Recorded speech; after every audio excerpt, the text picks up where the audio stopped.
Elias is standing in line at a coffee shop. The board above him shows 3 sizes: small, medium, large. He looks at the small and it feels like a compromise. He looks at the large and it feels like too much. And before he even finishes reading the menu, his hand has already drifted towards the medium. He catches himself. He pauses. He didn't decide that. Something else did. The board didn't force him. It taught him what felt reasonable. This is not really about coffee. It's about every moment a company hands you 3 options and lets the one in the middle quietly rewrite your sense of value. The phone tiers on a launch page, the plans on a software website, the packages on a gym wall, the wines on a menu. 3 boxes: cheap, reasonable, premium. You think you're comparing. You're actually entering a stage someone else built. Here's the idea worth sitting with. The middle option is not there to be chosen. It's there to control what choice feels reasonable. That's not a complaint about marketing. It's a description of how modern buying actually works. And that is the lens this channel is built around.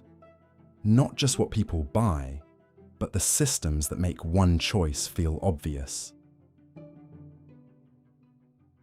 One price feels like a demand. 2 prices feel like a comparison. 3 prices feel like freedom. That's why 3 is everywhere. 3 opens a small theatre in your mind. There is the cheap one, the reasonable one, and the premium one. You're invited to choose, and that invitation feels generous. But the theatre has a script, and most of the time, you walk in already playing your role. Imagine 3 coffees. Small is $4, medium is $6.50, large is $7. The large suddenly looks obvious. You're getting much more for almost the same price. So you take the large. Now watch what happens when the numbers move. Small is 4, medium is 5, large is 9. Elias studies the new board. The rational choice he made a second ago is gone. Now the medium feels disciplined.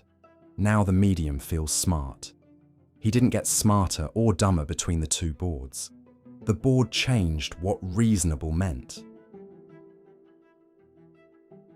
That's the part that's hard to feel. The option you skip is often the option doing the heavy lifting. You don't choose it, but it changes what the others mean. It bends your sense of expensive. It bends your sense of cheap. It sits in the corner of the menu, ignored, doing exactly what it was placed there to do. The board does not force you. It teaches you what feels reasonable. The same thing happens with product tiers. A basic model, a middle model, a premium model. When the premium is far away, the middle feels like the smart grown-up choice. When the middle is close to the premium suddenly feels like the better deal. You're not really choosing a phone or a laptop. You're choosing the feeling that a particular price gives you in relation to the others. And sometimes the most expensive option isn't there to be sold. It's there to make everything else look smaller. A $120 wine on a menu makes the $48 bottle feel reasonable. A $5,000 plan makes the $1,500 plan feel serious but controlled. A luxury package makes the standard one feel disciplined. The anchor doesn't need to leave the shelf to do its job. It does its job by existing. Elias sits down in a restaurant. He opens the menu. He thinks it's a list. It isn't. The most profitable dish has a soft box drawn around it. The expensive item sits near the top, pulling the eye. Long descriptions surround the dishes the kitchen wants to sell. Words like slow, aged, handmade, infused. Cheaper dishes are written shorter, plainer. The menu does not only show food, it decides where the eye begins. Now, look one level deeper. The menu isn't really selling food. It's managing attention. Your eyes have a budget, only so many seconds before you settle on something. The page knows that. Every box, every photo, every gap on the paper is a small bid for that budget. By the time you say, "I'll have this," the layout has already spent your attention for you. The food is what arrives. The attention is what was actually being sold. Then, there's the way numbers are written. 19.99 is not really 1 cent less than 20. It's a different feeling. The left digit changes. The price feels optimized, calculated, almost like a deal someone fought for. A clean, round price does something else. It feels confident. It feels premium. It doesn't apologize. Luxury rarely ends in 99. Discount rarely ends in 0. The number is not only math, it's mood. Now walk into one of those bright, glass-filled stores where everything sits at eye level, open and reachable. Apple stores have long been discussed for the way products are positioned to invite touch. Sephora hands you samples. Car dealers want you behind the wheel. The reason is simple. The moment you touch something, your mind starts placing it in your life.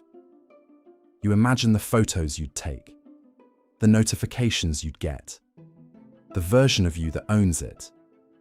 You begin defending the purchase before you've actually paid for it. And online, it's not your hand that's touching, it's your attention. The free trial you've already personalized, the form you've already half filled, the cart with your name on it, the plan you've already customized before the price even appears. Each tap is a small commitment. Each step pulls you closer to the version of you that already owns the thing. The screen does not force him. It teaches him what feels reasonable. By the time the price arrives, walking away feels like losing something he almost had. This is the real trick. The system never forces you. It guides you. It never says, "Buy this." It says, "Here are 3 options. Here is 1 boxed dish. Here is 1 product placed within reach. Here is 1 almost completed form." You feel free the entire time. That's why the system works. The strongest kind of control doesn't feel like control. It feels like a reasonable decision you came to on your own. And once Elias sees it once, he can't unsee it. He sees 3 sizes at the coffee counter, 3 tiers on a phone page, 3 plans on a streaming service, 3 options for the gym, 3 packages for the airline seat, 3 rows on the subscription page. Everywhere, the same shape. 1 trap, 1 safe choice, 1 stretch. The decoration changes. The architecture doesn't. The whole city starts to look different. The cafes, the car ads, the phone displays in store windows, the discount shelf, the fine print on a subscription page. He used to see prices. Now he sees stages. He used to see numbers. Now he sees the relationships between them. Buying never stops, but the way he looks at it has changed. The lesson is not to never choose the middle option. Sometimes the middle is genuinely the right call. Sometimes the premium is honestly worth it. Sometimes the cheap is exactly enough. The lesson isn't paranoia. It isn't avoiding marketing. It's a much quieter habit. Before choosing, ask one question. Who arranged the comparison I'm standing in? And what did they want me to feel? That single question changes things. Not the price you pick, but the version of you that picks it. The buyer who notices the architecture is harder to steer. He still buys. He still enjoys things.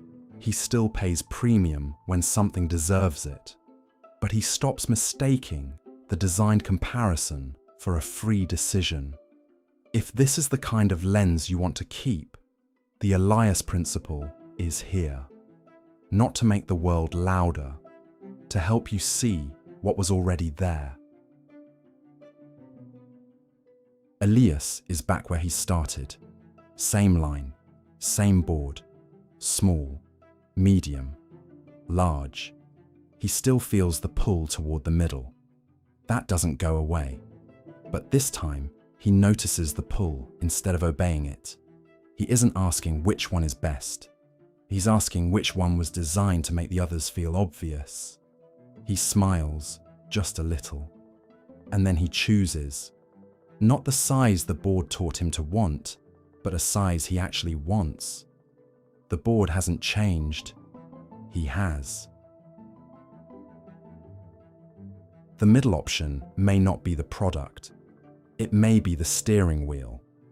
Most people will spend a lifetime gripping it without ever noticing it's there. They'll feel the turns and call them decisions. They'll feel the slowdowns and call them caution. They'll feel the accelerations and call them ambition. But the wheel was set long before they touched it. Once you see that, you don't stop driving. You just stop pretending the road designed itself. You thought you were choosing between prices. But first, the prices were choosing what kind of buyer you would become.